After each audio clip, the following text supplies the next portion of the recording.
Mamayan, meron pong nagkusang loob na gustong magbigay na ng kanilang sworn statement at kinakailangan pong ipresenta natin sila sapagkat ito'y ipinadala nila sa inyong lingkod sa chairman of the House, sa chairman of this Blue Ribbon Committee. May I call on Mrs. Sara Diskaya to please present and read before us your sworn statement. Sorry. Magandang umaga po sa mga kagalang-galang na senators at miyembro ng Blue Ribbon Committee, lalong-lalo na kay Senator Rodante Marcoleta, Chairman ng Blue Ribbon Committee.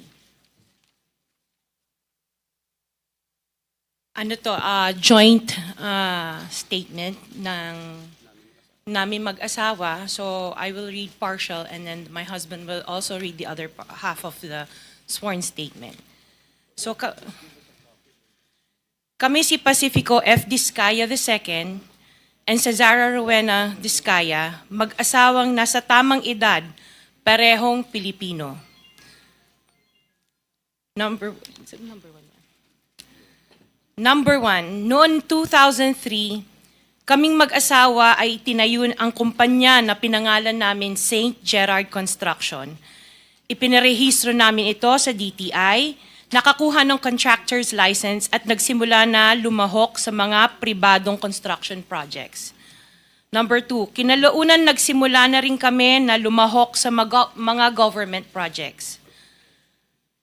Natuklasan namin na hindi naging madali ang trabaho sa mga government projects.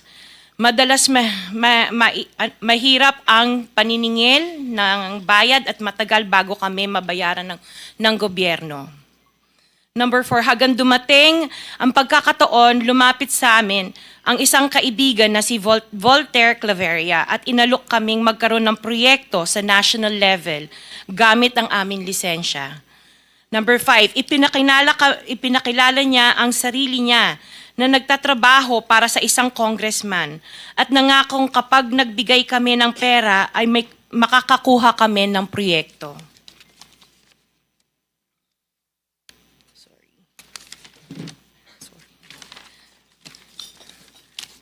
Number 6, dahil wala kaming alam sa kalakaran sa pambansang proyekto sa gobyerno, nagtiwala kami at ibinigay ang lahat ng ipon naming mag-asawa.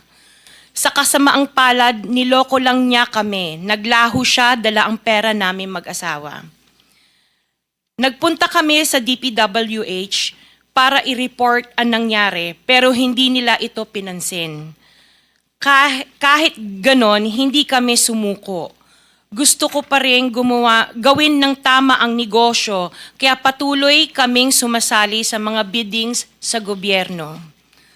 Sa kalaunan, ang kumpanya namin ay nanalo sa mga bidding sa mga proyekto sa national government sa pamamagitan ng patas na bidding. Ibinuhos namin ang lahat ng aming pagsisikap para maipakita ang kakayahan ng aming kumpanya na mayroong maayos na paggagawa, dekalidad na resulta at natatapos sa tamang oras. Nagkaroon ng konting tagumpay ang St. Gerard Construction. Kaya minabuti namin mag-asawa na mag-expand at bumuo ng ibang kumpanya tulad ng Alpha and Omega General Contractor and Development Corporation. Interjection, Mr. Chair. What is the interjection? Salamat, Mr. Chair. Kailangan ko lang pong umakyat sa office sandali para sa isang pulong, but hopefully pagbalik ay nandito pa rin sina Mr. and Ms. Diskaya dahil meron din po akong mga tanong para sa kanila. Oh yes, Salamat we'll po, make sure Mr. that they Chair. will be here for your questioning. Mr. Chair, point Yes. of order. Bakit hindi na lang tayo bigyan ng kopya ng sworn affidavit imbis na basahin nila niya so we can para himayin namin yung kanyang sworn affidavit. We'll In make order sure to that all the in order to members will save be time, given a copy, but the chairman is asking them to read it before us for the record. in order to save time, Mr. President, because we have been here since 9 o'clock. We already spent 2 hours and not even one of the senators have asked questions addressed to the resource persons present. I beg the indulgence of the good senator, but it is for the record. This is a sworn statement, at from this statement, kailangan dito sila matanong na mabuti. Proceed. Pakibilisan nyo lang para makatipid tayo ng panahon. Ngunit nung nagsimula ang makilala ang St. Gerard Construction, dumating naman ang panibagong pagsubok. Unti-unti nagsilapitan ang mga district engineers at mga regional directors ng DPWH at mga chiefs of staff ng mga mambabatas na nag-aalok ng mga proyektong sinasabi nilang pondo ng mambabatas. Noong una, sinubukan naming labanan ng mga ito sa pamamagitan ng pagre-report sa DPWH at pagpapadyaryo ng mga tiwaling kawani ng gobyerno, subalit hindi sila natitinag sa mga ito. Sabi nila, dapat tanggapin namin ang realidad na dapat kaming magbayad sa mga pambabatas kung gusto po namin magpatuloy na magkaroon ng project sa gobyerno. Kung hindi, binabala nila na matatanggal na sa listahan ang kumpanya namin at hindi na makakakuha ng kahit anong proyekto. Hindi namin ginusto kailanman na mapasama sa ganitong sistema, pero kailangan namin magpatuloy para sa pamilya at mga empleyado namin. Dahil sa aming paglaban sa mga tiwaling bidding, maraming beses naming naranasan na ma-disqualify ng Bids and Awards Committee ng DPWH na hawak ng mga mambabatas na nagpondo sa proyekto. Dahil naiipit na ang aming negosyo, lumulubog na kami sa lumalaking utang ng kumpanya at peligro sa buhay ng aming pamilya. Napilitan kaming makisama sa kalakaran kahit labag sa aming kalooban. Magandang umaga po, Mr. Chair at kagalang-galang na senators at miyembro ng Blue Ribbon Committee, lalong-lalo po kay Senator Rodante Marcoleta. Diretso na. Number 15, sorry po. 16, paulit-ulit kaming ginamit ng mga nasa pwesto sa sistemang ito. Wala kaming magawa dahil kung hindi kami makikisama, gagawa nila ng problema ang project na na-award sa amin sa pamamagitan ng mutual termination o pagkakaroon ng right-of-way problem na parehong nagdudulot ng hindi matuloy ang implementasyon ng mga proyekto. Matapos naming manalo sa mga bidding, may mga opisyal mula sa DPWS ang lumalapit sa amin para humingi at kumuha ng bahagi niya sa halaga ng proyekto. Ang hinihingi nilang porsyento ay hindi bababa sa 10% at umaabot pa sa 25% na naging kondisyon upang hindi maipit ang implementasyon ng kontrata. Ito ay binibigay namin sa kanila ng cash. Ang bawat transaksyon ay may karampatang voucher at ledger na nagsasaad ng mga araw at kung kailan nila ito natanggap. Ilan sa kanila ay sina Terence Calatrava, former Undersecretary of Office of the Presidential Assistant of the Visayas of the Philippines, Kong Roman Romulo of Pasig City, Kong Jojo Ang of Uswag Ilonggo Party List, Congressman Patrick Michael Vargas of Quezon City, Kong Juan Carlos Arjo Aitayde of Quezon City, Nicanor Nicky Briones of Agap Party List, Congressman Marcelino Marcy Teodoro of Marikina, Congressman Florida Robes of San Jose del Monte, Bulacan, Congressman Leandro Jesus Madroño of Romblon, Congressman Benjamin Benji Agarao Jr., Congressman Florencio Gabriel Bemnoel of Anwaray Party List, Kong Leo de Ode Tariela of Occidental Mindoro, Congressman Reynan Arrogancia of Quezon Province, Kong Marvin Rillo of Quezon City, Kong Teodoro Haresco of Aklan, Kong Antonieta Yudela of Zamboanga, Sibugay, Kong Dean Asisio of Caloocan, Kong Marivico Pilar of Quezon City. 21. Mayroon ding mga kinatawa ng ilang politiko na nakikipagtakbo sa amin upang manghingi ng porsyento kapalit ng mga porsyento ng mga proyekto. Ang mga porsyentong ito ay 25% ay ipinipilit sa amin bilang karaniwang kalakaran na wala akong kakainang tanggihan. Ilan sa kanila ay sina Regional Director Eduardo Virgilio of DPWS Region 5, Director Ramon Ariola III of Unified Management UPMO, District Engineer Henry Alcantara, DPWS Bulacan First. Undersecretary Robert Bernardo. District Engineer Aristotle Ramos of DPWS Metro First, Pasig City. District Engineer Manny Bulusan of DPWS North, Manila, Deo. District Engineer Edgardo C. Pingol of DPWS Bulacan, Subdeo.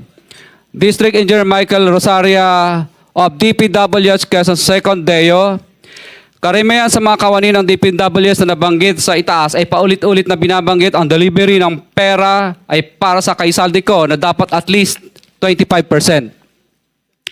Si Kong Marvin Rillo naman ay ilang beses na binabanggit ang pangalan ni Speaker Martin Romualdez bilang kanyang malapit na kaibigan.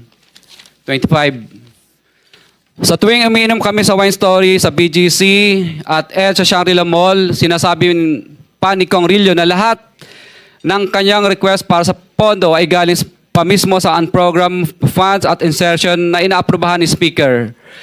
Ang tao ni Marvin Rillo na si Bogs Magalong ang pumupunta sa amin para kunin ang pera sa aming opisina o sa Wine Story. Si Kong Jojo ang naman lagi ring binabanggit sa lahat ng project sa kanya ay papondo ni Speaker at ni Saldico. Mataas ang hinihingi sa project, dagdag pa niya, hindi naman lahat ng pera ay para sa kanya, kundi para kay Speaker at kay Saldico. Sa lungsod ng Pasig naman, lumapit sa akin ang DPWS Project Engineer na si Angelita Garucha para kolektahin ang parte ni Kong Roman Romulo sa flood control projects noong 2022. Number 28.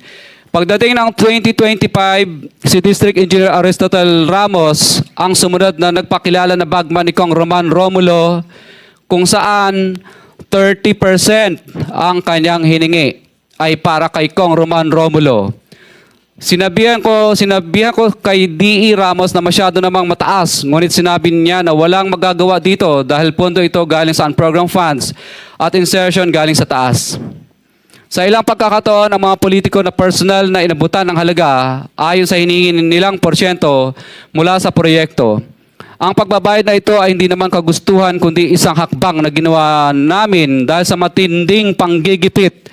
Ilan sa kanila ay sina Kong Antonieta Yudela kasama ang kanyang asawa, Kong Marvin Rillo of Quezon City, Kong Nikki Briones of Aga Party List, Arturo N. Ataide, ama ni Kong Arjo Ataide, Kong Florencio Gabriel Bem Noel of Anwaray Party List, Kong Eliandro Jesus Madroña of Romblon, Kong Benjamin Benji Agarao Jr.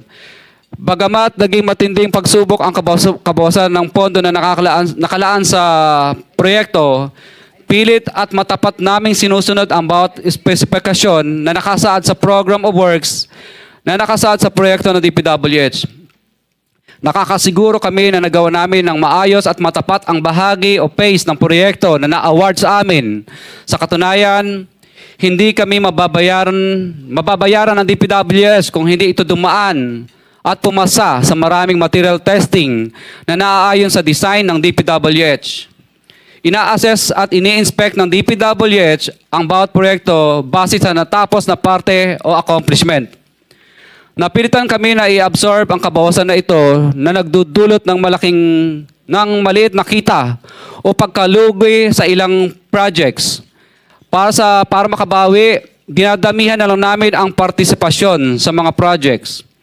Taliwas sa mga lumalabas na may mga impormasyon sa publiko, hindi kailanman kami gumawa ng ghost projects. At masugid kami nag-i-inspect sa lahat ng aming mga natapos na projects. Handa po kaming tumistigo ng walang pilit at kusang loob bilang state witness at sabihin ang lahat ng nangyayaring katiwalaan ng Kamara, DPWH at iba pang mga kawani ng gobyerno upang gawin ang tama. Kami ay lubos na humihingi ng tulong sa Senate Blue Ribbon Committee na pinamumunuan ng buting Chairman Senator Dante Marcoleta at kay President Bongbong Marcos para sa proteksyon at seguridad ng aming pamilya. Ang salaysay na ito ay kusang loob namin ginawa at walang sino mang pumilit na gawin ito. Sa katotohanan ng lahat ay nilagdaan namin ang salaysay na ito ng kusang loob at walang pumipilit. Sign, Pacifico of Vizcaya, nagsasalaysay. Notaryado po. For the record, this sworn statement was notarized by a certain attorney Reynaldo F. Segubiense, PTR number 246726, January 4, 2024. Hanggang ang MCLE ay 2025. This was notarized on September 6, 2025. Mr. Chair.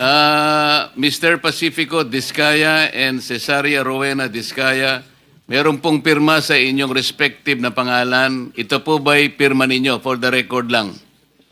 Yes po, Chair. Thank you. Mr. Chair, can we ask a copy? Every member of this committee. Yes, we will do that. Pase-xerox po natin ito para lahat po ng miyembro ay bigyan na kita ng kopya kagad. At saka meron akong mga ilang pa rito si Senator Jinggoy. Senator Rapi, isa na lang ang natira kaya pase-xerox natin ito. Bigay mo na lang sa kuya mo. Kuya mo naman si Senator Rapi. Ikaw na lang. Mag-share na muna kayo. So, sino po ang gustong magtanong habang base po dito sa sinumpang salaysay na ito, sino po yung gustong magtanong sa kanilang dalawa? Mr. Chair. Senator Erwin. Una ko pong tagatanungan dito po kay Ginoong Pacifico Discaya. Nabanggit niyo itong mga pangalan po ng mga congressman. Sila po ba mismo? Mukhang dalawa lang po yung binanggit niyo na personal ninyong inabot yung pera. Itong mga napakadaming pangalan na binabot ninyo, paano po ibinibigay yung parte nila, yung komisyon na sinasabi niyo 25%, 30%? Sino po? May tao po ba? May bagman po ba? Kadalasan po, ako po ang nagbibigay o minsan po may inuutusan po ako, nagtatawagan lang po kami para sa hinihingi. Maaari mo po bang ibigay sa amin sa komiting ito ang pangalan ng mga pinag-aabutan ho niyo ng pera kung hindi mismo yung mambabatas ang inaabutan ninyo? Maaari po ba or litrato man lang parang malaman ho natin kung sino pong inaabutan po ninyo ng pera? Kay Terence Calatrava po, nag-usap po kami nito sa kanyang condo po sa Makati. Tapos ang inuutusan na lang po niya na kumuha po ay si Diane Tan. At saka yung kasama pa po si Andrew po ang pangalan. May mga contacts number po ako. Sila po ang tagakuha sa office. Pero iba-iba po ito. Iba-iba po itong mga bawat congressman. Iba-iba po yung kumukuha. Tama po ba? Opo, makadalasan po parang mga COS nila or mga pinagkakatiwalaan nilang tagakuha lang po. Opo. For example po, si Kong Roman Romulo naman po. Kadalasan po si Kong Roman Romulo, ang tagakuha po niya si tagakuha niya si Ma'am Engineer Angelita Garucha, empleyado ng DPWH yun. Tapos pinalitan naman po yun ni DE Aristotel noong 2025, District Engineer po siya ng DPWH First Metro.